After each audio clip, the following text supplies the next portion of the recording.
कराया जा रहा है, इसका मेन उद्देश्य क्या है? मैं सबसे पहले आप सभी मीडिया बंधु जो समाज के सबसे अंतिम पंक्ति में गुजर बसर करने वाले मजदूरों की आवाज़ को देश के सभी महानुभावों तक जो आपके माध्यम से पहुंचेगा, इसके लिए मैं सबसे पहले आपका हार्दिक अभिनंदन करता हूं।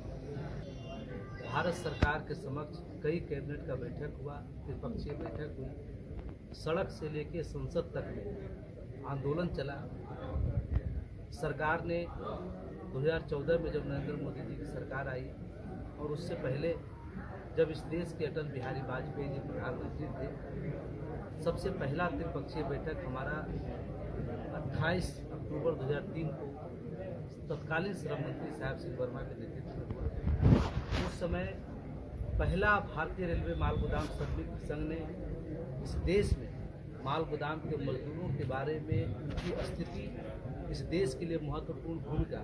सरकार के समक्ष रखी और सरकार ने ये माना कि जब तक रेलवे माल गोदाम के श्रमिकों को हम मुख्य धारा से नहीं जोड़ते हैं,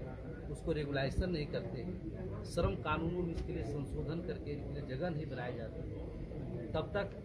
पूर्ण तरीके से न रेलवे का विकास हो सकता है और इतना महत्वपूर्ण स्थान निभाने वाला रेलवे माल गोदाम के श्रमिक, जिससे 1 रुपया में 70 पैसे की आमदनी रेलवे को आती है और उसका एक मुख्य धुरी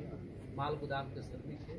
उसका वाजिब हक अधिकार है, उसको श्रम कानूनों में संविधान में संशोधन करके इसके लिए जगह बनानी पड़ी। उस समय 2003 में हमारा सारा मांग डिमांड पारित हुआ, लेकिन सदन के दोनों राज्यसभा और लोकसभा सदन से पास नहीं होने के कारण सरकार चली गई। 10 साल हमारा संघर्ष बीता। 2014 में जब नरेंद्र मोदी की सरकार आई, पुनः हम लोगों ने लगातार सरकार के साथ संपर्क करके इस सभी विषयों को उठा करके किया। कोरोना का समय आपको याद होगा, उस समय जब पूरा देश लॉकडाउन में था तो प्रधानमंत्री जी ने पूरे देश की जनता को भरोसा दिलाए थे कि कोई भी भूखमरी से नहीं मरेगा और आज तक मुझे लगता है कि सबके यहाँ अनाज पहुँचता है। उस विपरीत परिस्थिति में सिर्फ माल गोदाम के श्रमिक ही थे जिन्होंने अपनी जान की बाजी लगाकर पूरे देश में खाद्यान्न सामग्री की आपूर्ति श्रृंखला को बरकरार रखने का काम किया और हम लोग उस लॉकडाउन में हमारे सभी पदाधिकारी, हम सभी लोग मिलकर पूरे देश में घूम कर करके जो माल गोदाम के श्रमिकों की समस्याएं थी, उनको उस समय जो मास्क की उपलब्धता, सैनिटाइजर की उपलब्धता और विभिन्न प्रकार की जो समस्या हो रही थी, उस समय तो ये पता भी नहीं चलता था कि माल गोदाम का श्रमिक है या कौन है। पहले पुलिस उसको लाठी से मारती थी, फिर पता चलता था कि माल गोदाम के श्रमिक है जो एसेंशियल सर्विस में जाकर के देश के हित के लिए काम कर रहे हैं। तो हमने लगातार प्रधानमंत्री, रेल मंत्री, श्रम मंत्री को उस समय हम रोज ट्वीट करते थे, फोटो भेजते थे, चिट्ठी लिखते थे और उनसे यही मांग करते थे कि आज जिस जज्बे के साथ माल गोदाम के श्रमिक इस विपरीत परिस्थिति में देश के लिए समर्पित होकर काम कर रहा है, हमारा देश जब ये संकट से उभरेगा तो मुझे भरोसा कि आप भी उसी जज्बा दिल में रखेंगे और माल गोदाम के श्रमिकों को आपका अधिकार देने का काम करेंगे। उसके बाद ये दोनों सदन से, लोकसभा राज्यसभा से दोनों श्रम कानून पारित हुआ, उसमें माल गोदाम के श्रमिकों को पहली बार पहचान मिलने का काम हुआ और 23 मार्च 2021 को हमारी पुनः दूसरी त्रिपक्षीय बैठक हुई, जिसमें 13 मांग हमने सरकार के समक्ष रखा और 13 में से 13 मांग श्रम मंत्रालय ने इसको स्वीकृत किया और उन्होंने माना कि भारतीय रेलवे माल गोदाम श्रमिक संघ जो माल गोदाम श्रमिकों का हक अधिकार की लड़ाई लड़ रही है, उनकी जो मांगे रख रही है बिल्कुल जायज़ है और रेलवे की तरफ से उनके अधिकार क्षेत्र में जो मांग आता है उसको तुरंत लागू करनी चाहिए। उसके बाद हमारे लगातार रेल मंत्री लगातार अश्विनी वैष्णव जी के साथ बैठक हो रही है और रेलवे बोर्ड के चेयरमैन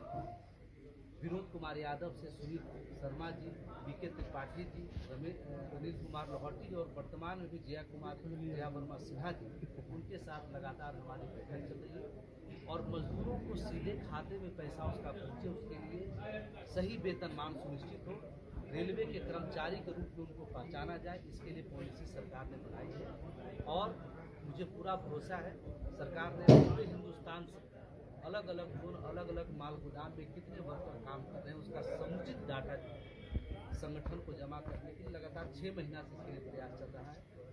यही डाटा को हम कैसे सही समय में पूरा संपन्न करके सरकार तक हम भेजें, सभी पदाधिकारी एकजुट होकर करके इस दिशा में लगातार काम करके हम कम से कम समय में सरकार को सपोर्ट करें। इसी तमाम विषय को लेकर के आज ये बैठक रही। सर कितना कार्यकर्ता अभी आपके इसमें संगठन में काम पूरे करेगा? हिंदुस्तान में जो माल गोदाम श्रमिक कार्यकर्ता तो हजारों की संख्या में, लेकिन पूरे भारत में जो माल गोदाम मजदूर काम करते हैं उनकी संख्या लगभग 6.5 लाख के आसपास मजदूरों की है और लगभग 6 लाख हमारे संगठन में भी एक्टिव मेंबर के तौर पर हो रहे हैं। चलिए।